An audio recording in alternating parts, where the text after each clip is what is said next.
Me? Yes, I do. Hi, Susan. Okay. How are you? I'm good. How are you doing? Good to see you. I am great here in my home. In your home. I'm in my home, away from home, my office.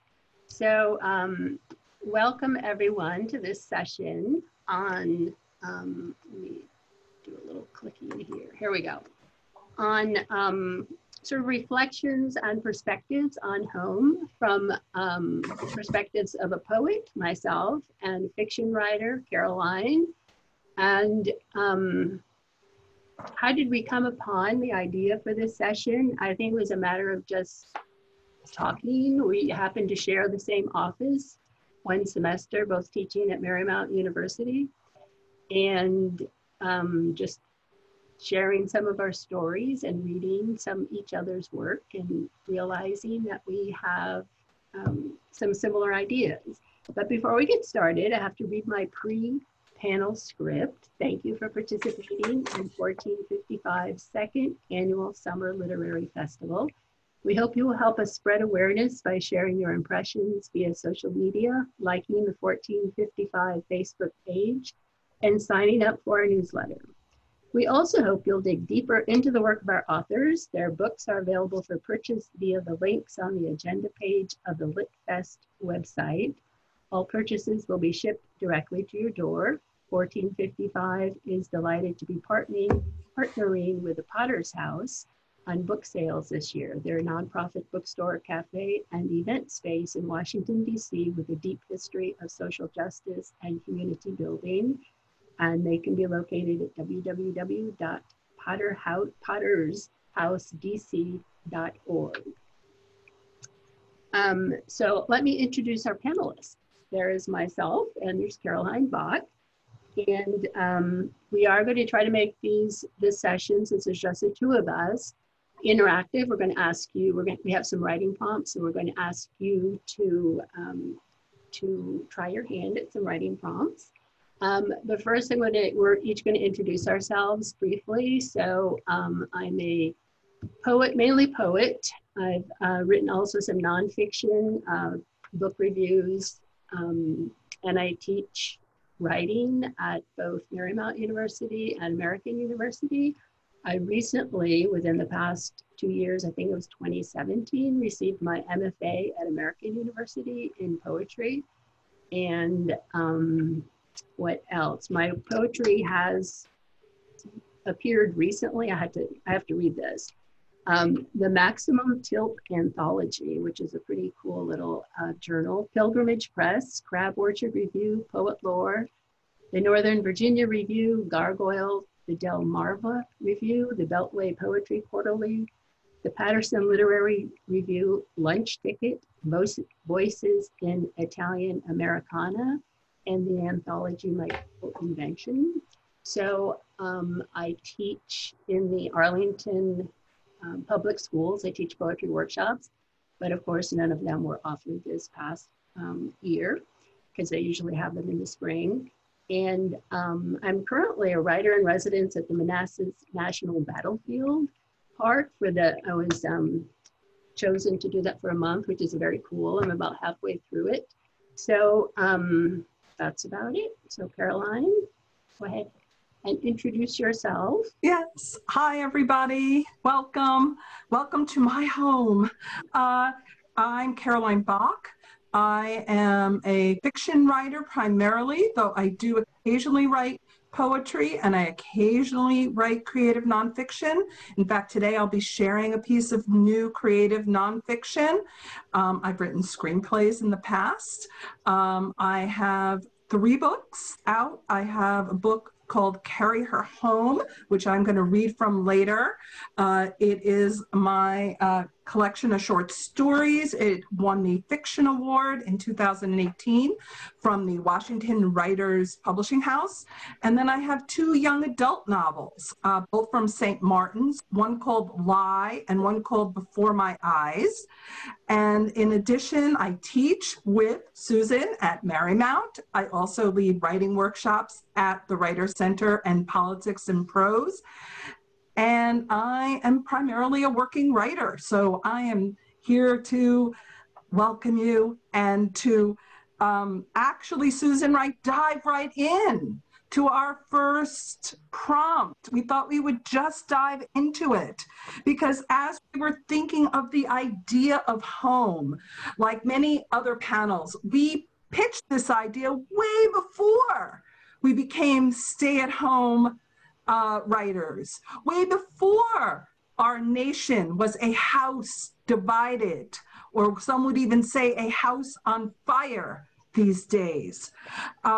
We pitched this because both Susan and I write a lot about the memory of home in our works.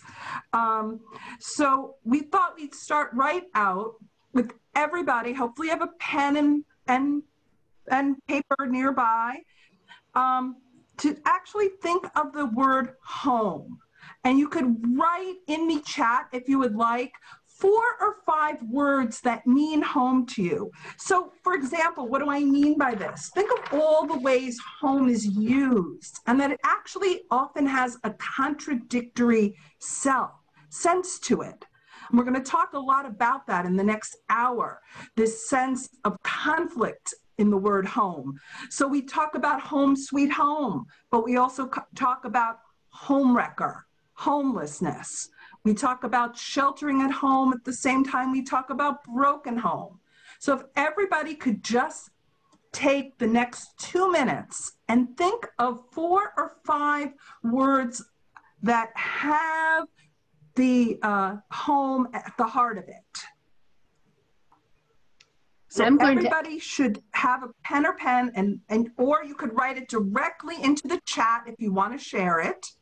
We'll also open the mics, right, Susan? And if anybody wants to share it out loud, we'd love to hear it, but just the words. Don't do anything else at this point, but think of words that have home at the center of its meaning.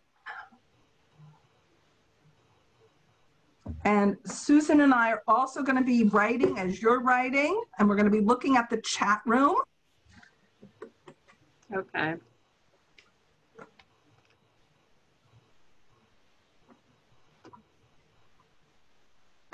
Make sure if you're putting things in the chat room, you're making sure all panelists and attendees can read it. So home. Okay. So, well, we can read these, but I think later for the host who's asking me, I think we can read them aloud, and later on with the prompts, we can have the person who wrote it, if they wish to share it, then they can say that aloud, if that seems to work okay. Okay. Sounds good to me. All right. Give me the word.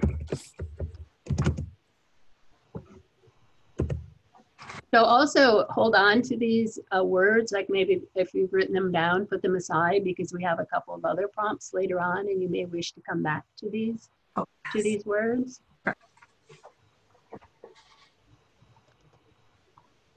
Home sweet home, home wrecker. I'm reading yours, Caroline. Just 2 examples as people think. It's right now, it's 2:39. So we'll give everybody another minute till at least 2:40. Okay. Dysfunction. I have a list of about 10 right off the top of my head. Right. Wrote down earlier. Right. And it's interesting that because of this pandemic, our ideas of home may certainly have changed recently, right? Mm-hmm.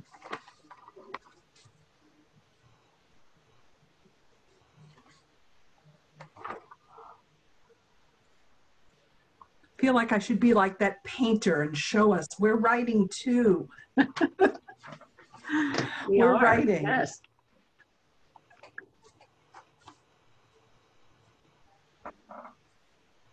Homebody, home life, homely. I'm just reading some of these aloud.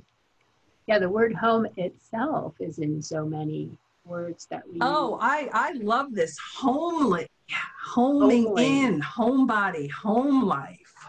Homeland. That's one of our questions, Tara. Yes. Yes, you got it. You nailed it. So there's no right and wrong. These are Home-based, just free yes. association. It is free association. Homemade, home run Right. in the lack of baseball season. Close to home, homesick. Mhm. I like that one. So I think they're getting the idea. Yes. Hometown, homecoming, Right. homecoming queen, homecoming king. Okay. Does anyone want to share their words aloud? If you do, we have to have Ben tell us. We have to have Ben turn on your mic if you want, if you want to share them aloud. Just give me the names. Okay. Let's see. House divided. All Or even the right. person who missed the introduction. Homesick and better homes and gardens. House and garden. It looks like Tara is looking to speak. Oh, Tara wants to? All right. I'll let her. All right. All right, I just unmuted myself. Okay. Hello. So I'll just read my list. It's homeland, home in on, homebody, homegirl, home base, and at home mother. Okay. Okay. Okay, well, everybody Very should good. keep those words, but Keep I your words. almost see a thread there with homegirl, home, stay-at-home mom. There's something going on there, Miss Campbell. I see, yes, this is interesting. Work from home, that came to my mind too. Right. We're all working from home. Anyone else wants to share out loud? We're going to do some actual writing in a minute, so we'd love to hear you,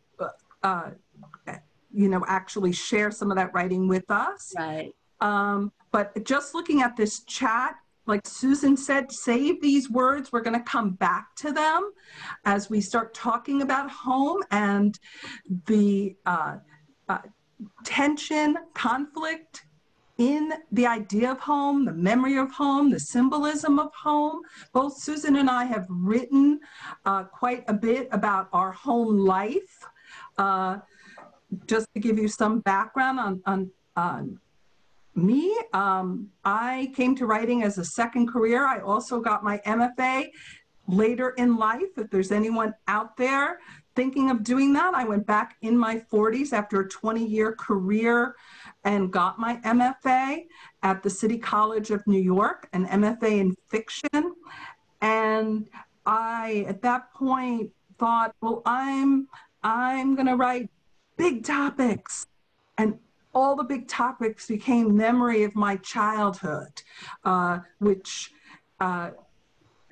involved being growing up in New Rochelle, New York, which is just north of New York City, and being raised by a single parent who happened to be my dad, who raised 4 kids on his own in a little house, the smallest house on the block in New Rochelle, New York, on Daisy Farms Drive, where we always kidded where Snoopy grew up, and the 4 of us grew up with my dad.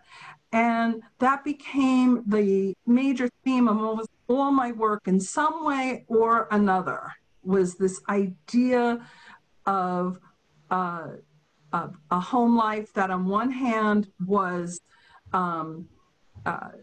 enriching and beautiful with my dad, and on the other hand, terribly sad because we were without a mom.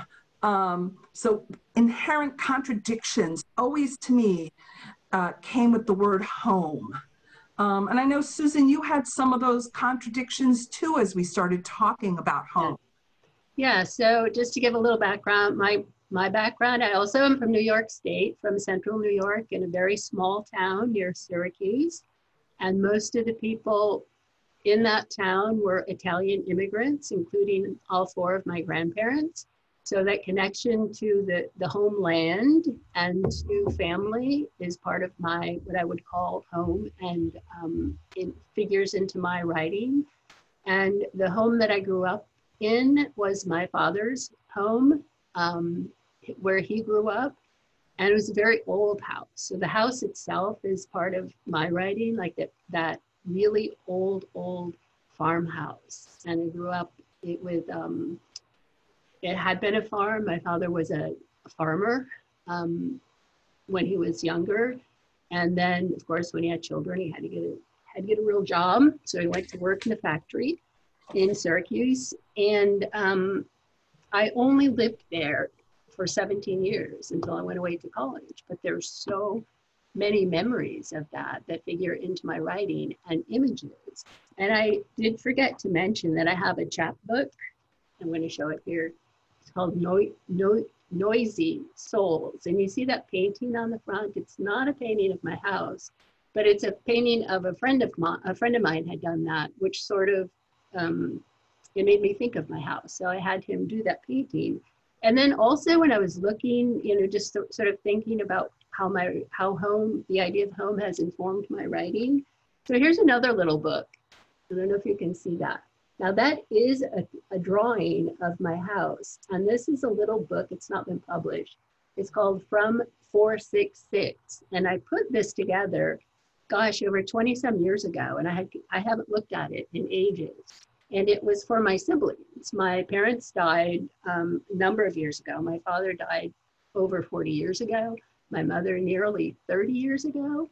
So, and I have 2 older sisters and an older brother, and we all have the memories. I mean, my older sister, Mary, is a writer. She's a fiction writer. And, we grew up with the stories. And this booklet that I put together was a collection of recipes from our favorite foods, but also memories that I solicited from my brother and my sisters. And as I was looking through them, I saw, oh my gosh, I have written poetry about just about every one of those memories. I mean, they're still so strong. So the way that we were going to do this is maybe ask each other questions about our writing and the idea of home. So I think we've already answered, or Caroline, I think you see more conflict than I see in the tension between in the idea of home. Well, I do, because my home was both a safe place and an unsafe place. Okay. It was both happy and sad. And I just lived there till I was 17. I left at 17 and never lived with my pop again for more than a few weeks. And I still have that contradiction as I look back. And maybe instead of just talking about it, Susan, why don't we each share a short piece? You want to read something? I think it will sort of come to light, that sort of essential conflict and tension that is in my writing over the idea of home if I read a short piece. And I write a lot of flash fiction, which is fiction under 1,000 words. Okay. So I'm going to read just one very short flash piece from Carry Her Home. And then Susan, maybe you could read a piece, and then class, writing world, you get to write the piece. Yes. So first I'll read. A piggyback ride. On Friday nights, we'd cling to Pop's neck and hips and back, and he'd shout and buck and growl. He'd be stripped down to his white undershirt, plowing past the plaid chairs like a tank gunner. No, a B-52 bomber, he'd say, swerving us by our green and pink towel-splattered bathroom and down the hall. Later, we'd learn that he could never be a tank gunner. Claustrophobia kept him from tanks and crawl spaces and elevators and bear hugs. He wasn't a man easily boxed in. He had no wife, and we had no mother at home. Nobody to say stop, halt. He'd veer around the dining room table, knocking over chairs, his freckled skin fired up, his sweat viscid. Eventually he'd roar, jostling us off. Abandoned, we'd scramble back to his side. vociferous in our fear that we'd lose him too. But he took charge, ordered that it was time to clean up the messes we had made, the overturned chairs, the scattered towels, the dust raised like ashes. Very nice. So when you're talking conflicts, you see the conflicts of like, where's the tension? The tension. Well, the tension is reflected in the sense that the father, created a comforting, close space. Mm-hmm. At the same time, it's a space filled with loss, yeah, with ashes, with children desperate for love. Though hopefully I show and not tell this in the story. But I think it's always the conflict in my stories between having something just for a moment and losing it forever. Mm-hmm. And I think that's because I lost my mother so suddenly to an aneurysm. She had a stroke when I was 4.5 and was brain damaged and paralyzed my entire life. So she was there and not there. Another theme, she was there in the home, but not there physically. So I know you've dealt with the spiritual, the ghostly, yeah, and the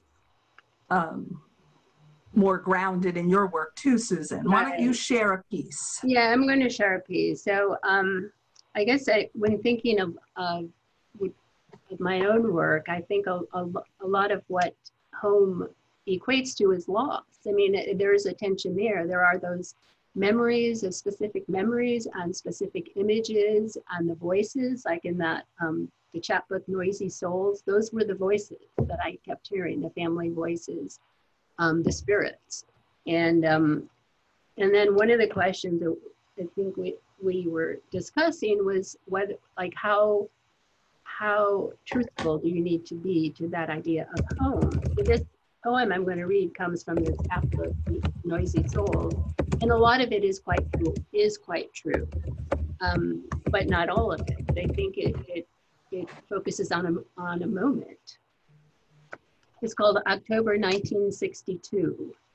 My mother was afraid to go outside.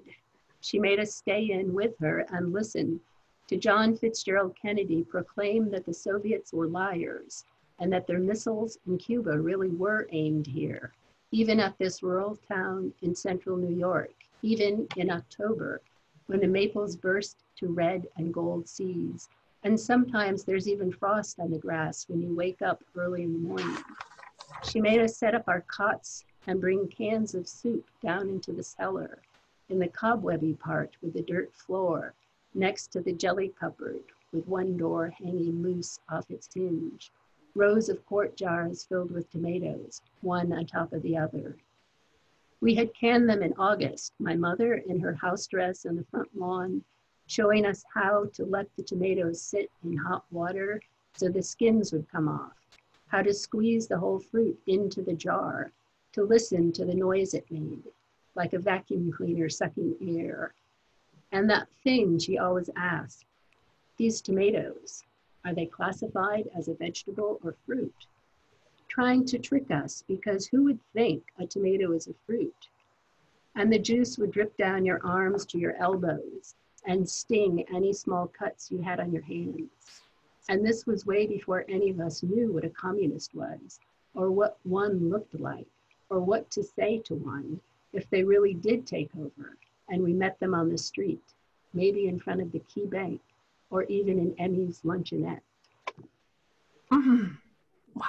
So those, I mean, all of, like, the name of the Key Bank and Emmy's luncheonette are real things. Right. So I took those things, and that thing about the vegetable or fruit that my aunt, one of my aunts used to say that, you know, she thought it was quite funny. So I took a lot of those images.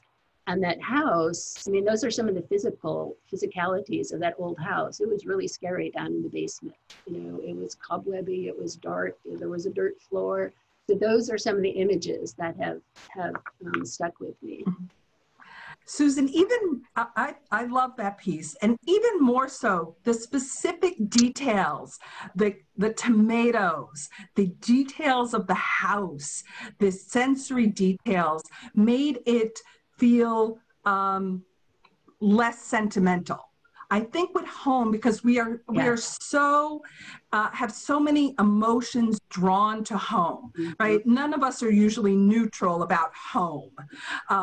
It's an emotion-laden, metaphor-laden image in our mind. And I think that one of the challenges I find writing about my childhood home is how to keep the details is grounded in the specific and grounded in the sensory details, so I don't fall off the cliff into the sentimental. Right. No, I think that challenge. That is a challenge because, and we don't, I mean, yes, this was my experience, but, you know, hopefully people can get the emotion from it as well. So it's not just me telling, oh yeah, my mother used to can tomatoes out in the yard, and it, you know, it wasn't just that story, but it's I think trying to put some emotion into it of the voice of a child, like you could hear the voice of a child, and you know, sort of grappling with this bigger idea of, you know, maybe and the mother's fear, you know, she made the kids go down in the basement. So those are some of the emotions that others could relate to, I think. But the details keep it from being overly sentimental. Yes. That's true. So that the emotion rings authentic to you, to a child who's afraid, who has fear, but doesn't go over into the melodrama, which I think as contemporary writers, it's easy to do when we think of home, because it is such a sentimental subject. So I think you did it really, really well. And I would love our audience to have a chance to now write about home. And I know you developed a really good prompt. Do we have it? Yes, I do. Put on screen. If I can find it, writing prompt. Okay. Everybody ready to prompt? Okay, so here is our first writing prompt from one of my favorite books, Triggering Town, adapted from Richard Hugo's book. And this, I mean, you don't have to write poetry. I think this works for poetry or prose. You could write it. But his idea of the triggering town is that thing that is the subject of our poem. And one of the things he speaks about is our obsession with our hometown, that we all have a hometown. But, so this is in the boldface here, it says that, this is a line he uses, that silo filled with chorus girls and grains. So he's staying grounded in the specific and the real. So the real is the silo, and he makes it specific by saying that silo, so that it's not just the silo, but it's that one, it's a particular one. And then, grains is something, of course, you would find in a silo. But then you have this really strange chorus girls in the silo, which is a contradiction. Well, not only a contradiction, it makes no sense, but he's going, that's the imagination. So this is the prompt, is think of a very real and specific image from your hometown, which would be the known. And then you're going to try and reach for the unknown, something along the lines of his chorus girls. And also one of the things that he suggests doing is imagining something that happened just before you were writing this poem, something either really, really good, such as you won the lottery, or something sad or shocking, such as a friend or even yourself being evicted from your house. And that information does not go into the poem, but it's the feeling. So then try to write something along these lines. This is what he came up with. I'll just read it down here.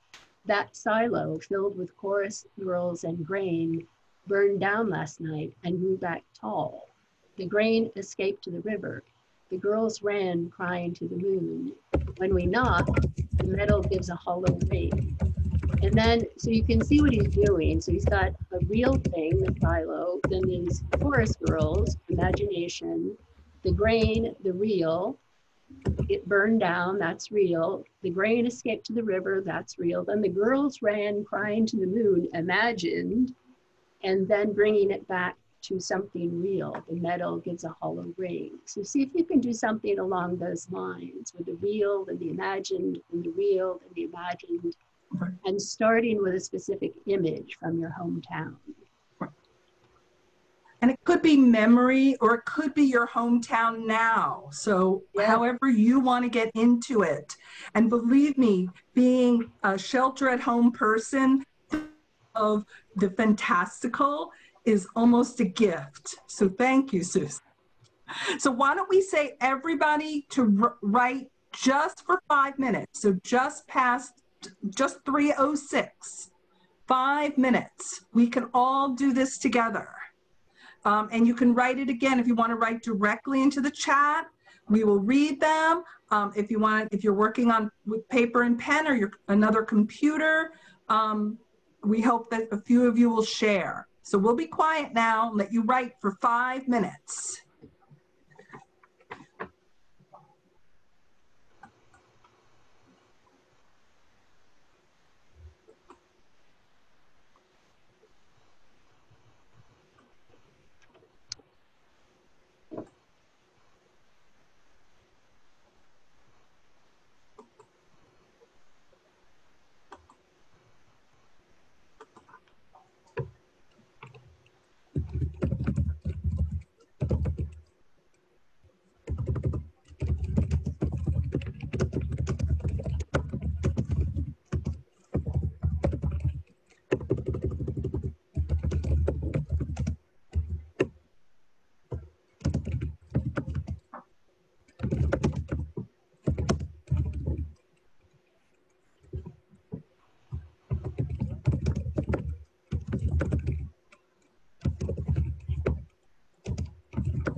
Is the time up?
Okay, I think just if everybody wants to wrap up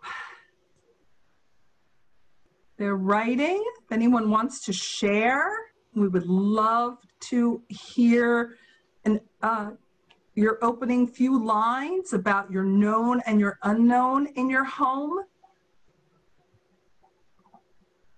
Is anyone inspired thinking of this prompt? Anybody want to share something they wrote? I think we have one from Holly would like to share.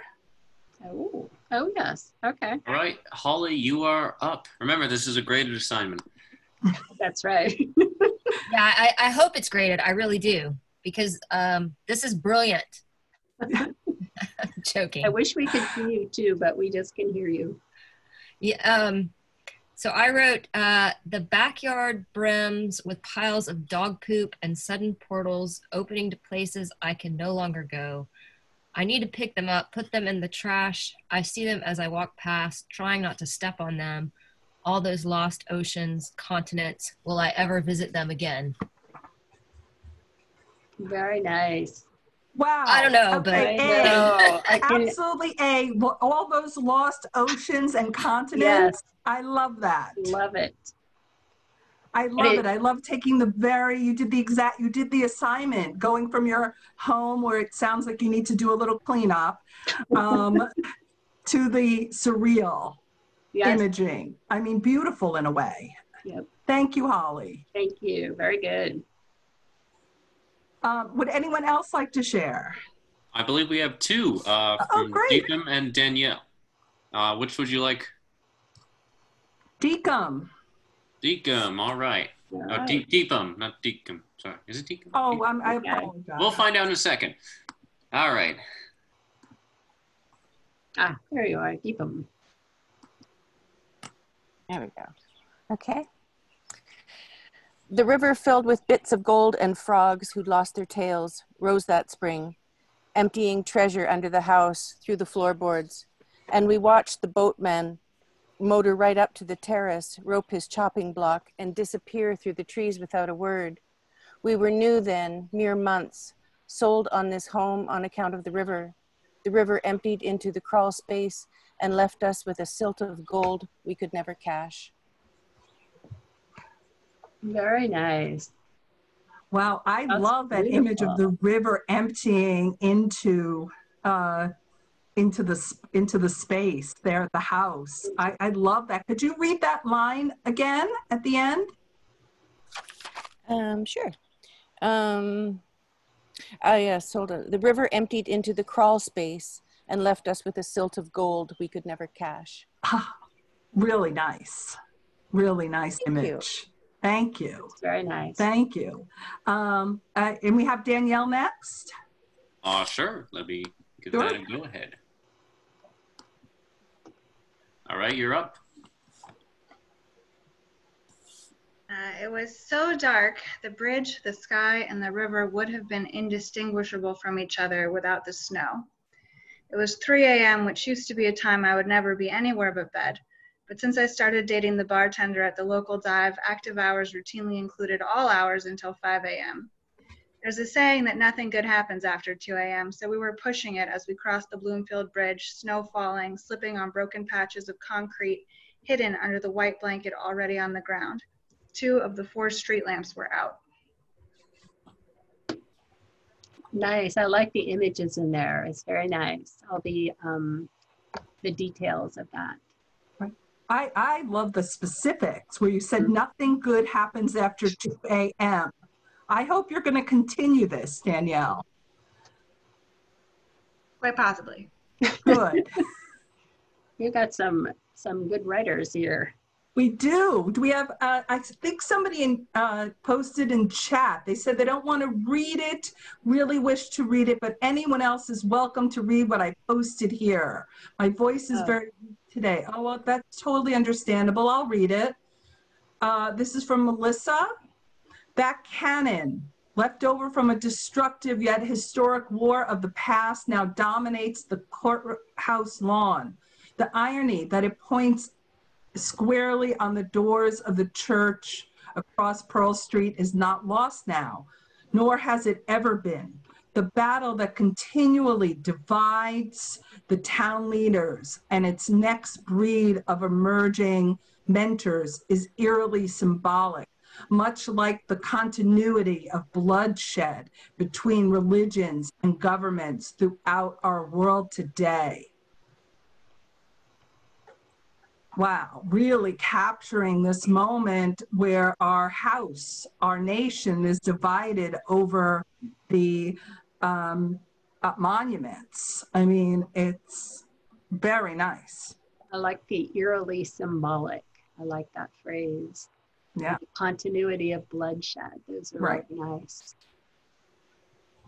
Sounds like it's creative nonfiction in the works. Anyone else like to share? We do have Jessica. Okay, Jessica. All right, you're up. All right. Okay, thanks. At the playground next to the river, down the slope from the firehouse, the babysitter lost her charge. She was talking to the one boy while her friend sat on the swings with the other. Then the little girl, who could have been either of them 10 years earlier, was gone. The sitter imagined first that the girl with sticky fingers had been pulled through to the other side of the bridge, but the boys laughed at her for not knowing the water flowed the other way, which was obvious when she looked down and followed its movement through shadows under trees as it twisted around a corner to where she had no idea. The others wanted to walk up to town to get root beers, but the child was missing until she emerged from behind a car in the parking lot carrying a turtle.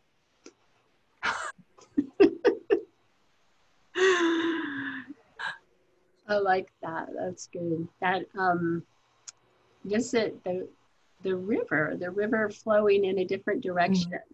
I really like that idea. That said so much to me. I mean, you saw my big smile at the end. Yes. Right now, for anyone to be able to write with a sense of humor, with a lighter touch, I give them so much credit. I think that you switched tones from something that felt eerie to, a moment of delight, Jessica, so nicely. And I can't believe you wrote that in 5 minutes. I know. That's what I'm thinking too. People are writing how are they writing so much in just a few minutes? But I think it is because this idea of home resonates. We're trapped at home these days. We're sheltering at home. Our home is both a place of, that has become our refuge and in some ways our prison these days. Right. When I talk about conflict or tension or contradictory, like, yes, it's supposed to be our place of safety, and we're also trapped. It's not always a place of safety for people. I did want to bring that up. It's not, home can also have some very negative connotations to it, and some very real and negative connotations, as people are being evicted in this time, or abuse in the home. Rise in domestic violence. Yes. Now, I know I'm working on an anthology for the Washington Writers Publishing House called This Is What America Looks Like. And we got a number of stories on domestic violence. Yes. And I was not expecting that, but I should have been. Right. This is when you are when home is no longer a safe place, it is violent. So I think that's again this tension in our memories with home has ratcheted up in the last few months. I think Susan and I were planning to talk about just our memories of home in this panel. And the conversation regarding home suddenly has taken on both a social and political atmospheres that it didn't have. Though it still stays rooted in family. I know Susan and I both wanted to read one other piece. I wanted to read one other piece. I know Susan has a few more poems. And then we have another prompt for you that I think will surprise people. So Susan, do you want to share first? So one of the things that I have a lot of dreams about home, about that home that I grew up in, and a lot of dreams. I mean, I still dream about that house quite a bit. I have had a few, and one of my recurring dreams, I haven't had it recently, thank goodness. Maybe some of you have had similar things. It's like when I would be walking up a staircase, and all of a sudden the stairs come to a point, like there's nowhere else to go. Or else trying to walk up some stairs and the first step is so high. And those are frustration dreams. That's what I've come to learn. And so to recognize them as like something I'm frustrated about something. But I do have a poem about that kind of uses that idea that came from a dream that the stairs kind of narrow and I can't go anywhere. It's called Perspective. The stairs in my hallway narrow toward the top until I'm trapped and there's nowhere left to go, but into the open arms of darkness, into the arms of the vanishing point, where my body is a body without weight, a body made just of a shape and air. I can't feel my hands. I can't feel any part of me. And the only light is the light behind my eyes, illuminating other vanishings I've known. Heavy white peonies bent to the ground after a rain, velvet stems of my mother's gladiolas growing by the fence, me standing in a snowy field of broken corn stalks, my red jacket buttoned to my chin. So it comes from the dream, it comes from some details from childhood, but is more about, vanishings. I'm lost. That's what so much of my writing is about loss. Yeah, no, again, beautiful. I actually wanted to share something more recent that I just wrote. And actually, I have to do a shout out to Tara Campbell because I started this in a workshop I took with her. I have found that the only way that I am writing as I am stuck primarily at home is to take workshops with other writers. And it's been a saving grace for my writing because I think there's something about not leaving home that is antithetical to my writing. I'm someone who has spent my life probably running away from home. Oh, another home metaphor, but running away from home as much as building a home. And I often find myself surprised that I'm a mom, a wife, that I have 2 kids, that I have a home, that I'm not homeless. And thinking about all that as I'm sheltering at home, how many more home metaphors can I use, sort of spins my head a little bit. So I wrote this piece that I'm actually now calling creative nonfiction because everything in it is true, though it may come out in the world as fiction. But here it is. It's a very short piece of flash. Never leave this house. Your son reminds you that his 4 fish died during the last disaster he experienced, Hurricane Sandy. You slipped them out of the brackish waters. They couldn't survive without their water pump, or you didn't know how to keep them alive without an electrical current. He was 12 then, so you tried to resuscitate them. Mouth to mouth doesn't work with fish. You admit this to him now. Sometimes mothers don't know how to fix fish. He is studying to be a scientist and doesn't want to believe in God, even though you thought you brought him up with faith. You remind him that Einstein believed in God. He says he doesn't believe in Einstein these days either. He doesn't want the past intruding on his future. He is slow to wake these days, 6 foot tall, reed thin, shoulders hunched, hair at odds with his head. He fumbles toward his computer screen. Having talked this much, you won't hear from him until noon. The 1918 Spanish flu led to the science of virology you share. You spend your days collecting factoids to offer him as you and him shelter in place. He says he doesn't want to study viruses. He says he will never be able to work in a lab again. And he will never have the college graduation where he walks down an aisle to off-key pomp and circumstance.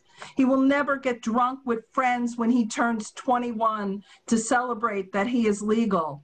Never have a girl in my arms again, never kiss anyone again, never have sex. But he never says any of this to you. I will never leave this house again, he does say, trailing you into the kitchen. You will. How do you know, he asks, and what's for lunch?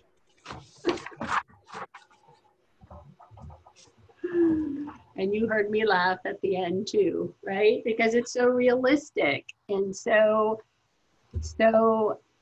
many details. I like how you started with the fish, with a very small story, and then like just bringing it and where you went from that fish. And did you really try to resuscitate them? I did, but they were dead. Dead. We buried them in the backyard. But that was my last home. My current home I've been in 7 years, and I'm constantly feeling displaced here because I'm a born and bred New Yorker, and I'm sure many people who have moved around the country a lot feel that. Where is home for you? And that's one reason, Susan, I feel I'm constantly returning to my childhood home. It's the only place that I felt firmly rooted in, even though I've only lived there 17 years. And that was, oh my God, 40 years ago. No, I have the same feeling. We discussed this. I too lived in my home that I write about so much, 17 years. And I've lived in my current home more than 20. And I don't feel the strong connection to it. So there's something about the childhood home and the memories and the family as your, for figures into my writing. But I think we're going to move on to our next writing prompt. Yes, but okay.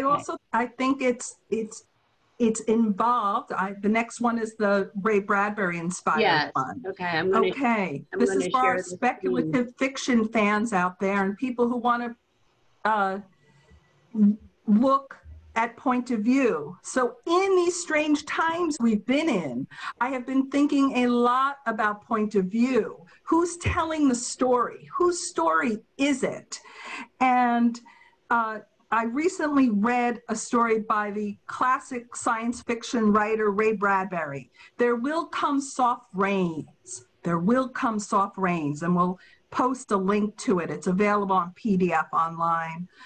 It's about a house telling a story about being hit by a nuclear type of conflagration, a nuclear type fire. He wrote this story in 1950, right after the nuclear bombs had been dropped in Japan. And he wrote this as a house fully aware of how life had changed around them. And as I read this story, and I thought how analogous to our times. What were our houses thinking about us? We weren't leaving them all of a sudden. We were here all the time. What did the house think of the pandemic?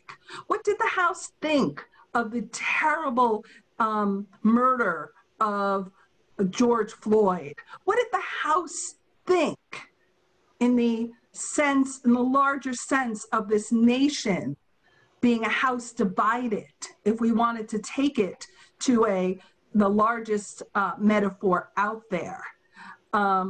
Interestingly, I was also reading an article, some of you may have read this article, America's Enduring Caste System, in the New York Times by Isabel Wilkerson. This is the July 5th New York Times. And in it, she talks about America as an old house. We can never declare the work over. Wind, flood, drought, and human upheavals batter a structure that is already fighting whatever flaws were left unintended in the original foundation. When you live in an old house, you may not want to go into the basement after a storm to see what the rains have wrought. Choose not to look, however, at your own peril.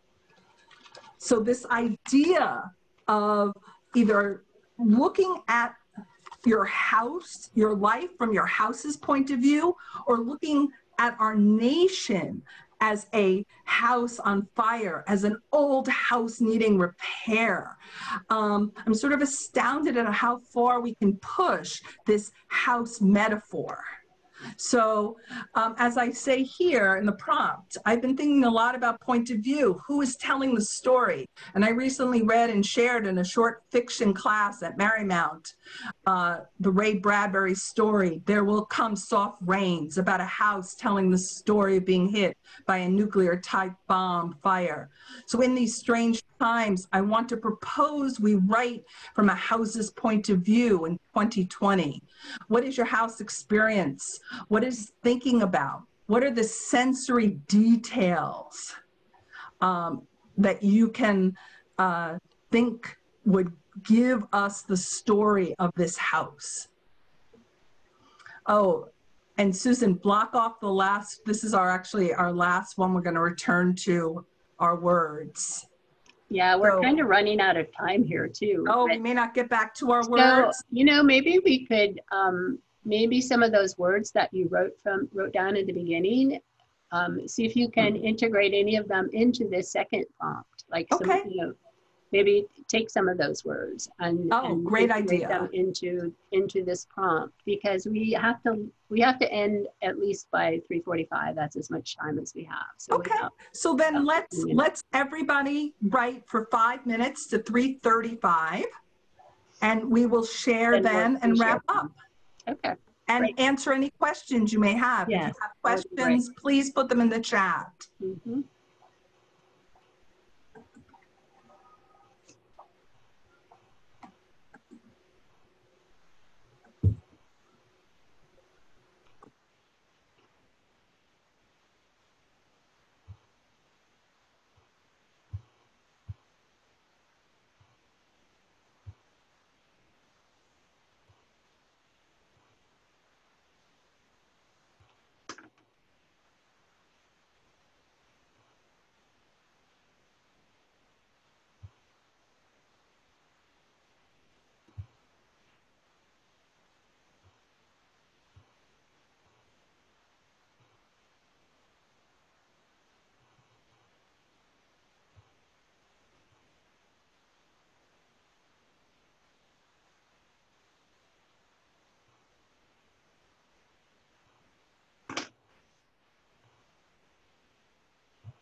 All right.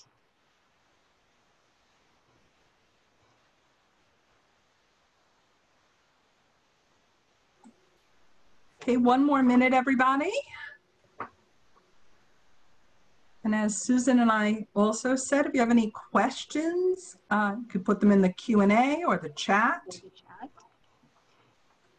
So does anyone want to share what they've written?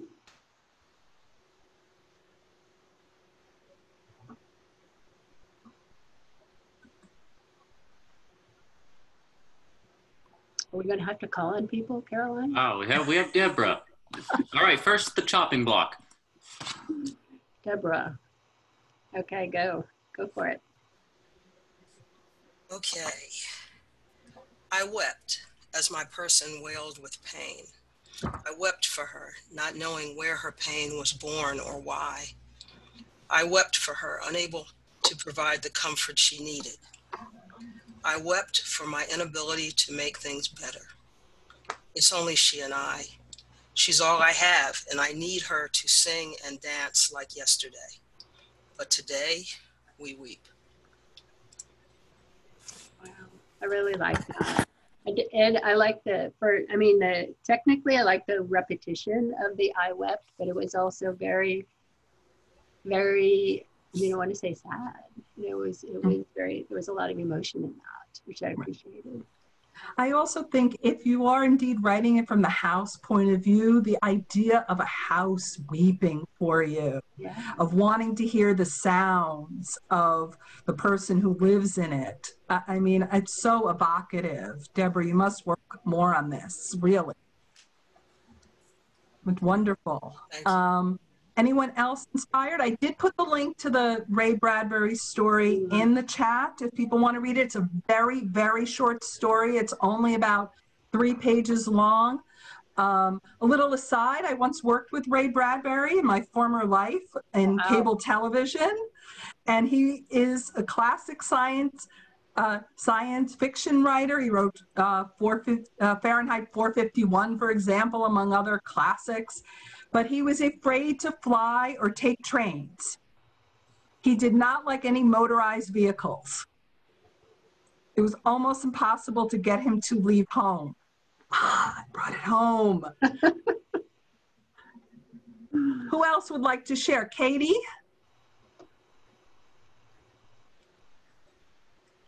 I believe the Katie who joined is it's another host. It's a host. Okay. That's why we see you. My anyone apologies. else? Anyone else like to share? No, this is an unusual venue, so we appreciate people who are sharing. Right. Remember, we are legally required to say that your story is good. So.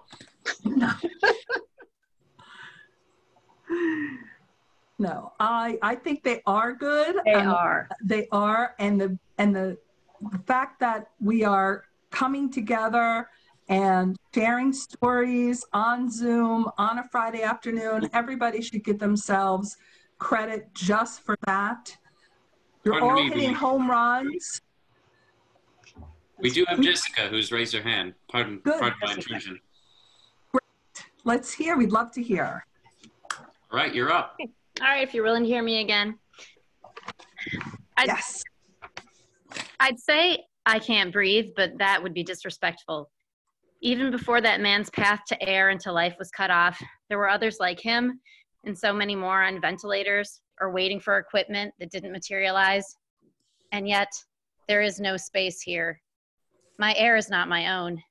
They are here always, filling my walls with scents of cooking that seemed to emanate from the kitchen as soon as the previous had just dissipated. They shout and fight. Sometimes they laugh, but the little one cries more than she used to. The older one has discovered the deck, which was ignored last year. How long can this go on? When will they leave me again, for hours instead of minutes? Do even they know?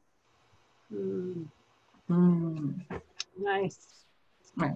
Well, a very provocative open. So you went from the political to the personal, something that I thought a lot about the idea of home, especially as we look at our nation, our homeland. How do you take that political and make it personal? I think it's it's the question of our times right now, because I don't know how else we interpret what's going on in our homeland except through our own lens. But it's the most difficult time as writers to interpret the political within the personal. And Jessica, that's a really good start. And not just because Ben's paying me to say that. I was joking about that comment. And we're going to You hold all you. are very good writers. So what this makes me think of is that sometimes we may have a difficult time writing about the current moment or anything, but writing about it from the voice of someone or something else, like the house, for instance, is really a way of hearing our own voice. Right? We're hearing our own thoughts about the topic. I think it gives you permission to write more widely. Right. If you're writing outside the I. Or to not write what you think you're supposed to say about the topic. But that giving yourself permission on the topic is really important. It's to not silence our own voice. Anyone else like to share, or any questions? Because we are going to have to wrap up in 5 minutes. And Susan and I think, I know, speaking for myself, I think we accomplished quite a lot. Yeah, no, this was great. Working at home for an hour and a half, hour and 15 minutes. So before everyone bows out, I have to read the post panel. Thank you so much for joining us today. Reminder, all the programming is free, so attend any and all other panels of your choosing, and we will be putting videos of each session on our website and sending out surveys after the event, and welcome your feedback. And finally, while we have endeavored to make this entire event free to everyone, it's not free to produce. If you like what you're experiencing and want to help us subsidize this and future events, please consider a tax-deductible donation via 1455litarts.org. Every penny will help 1455 continue providing awesome, inclusive, and free programs. And hopefully next year we will be in person. But does anyone else have any? I just wanted to make sure I got that in there. Anyone else have anything they want to share on this topic of home? Writing from home, from the idea of home. Thank you for letting us into your home. I see that one of my favorite writers, Ethelbert Miller, is coming up next. So I'm going to be in the audience. Writers should all support other writers. And thank you all. And keep writing. Keep writing from home, write home. Thank you all. Write from home, write about home. Yes. Clean your home. No, just write. Just write. Thank you all. All right. Thank you all. Have a great day. Rest of your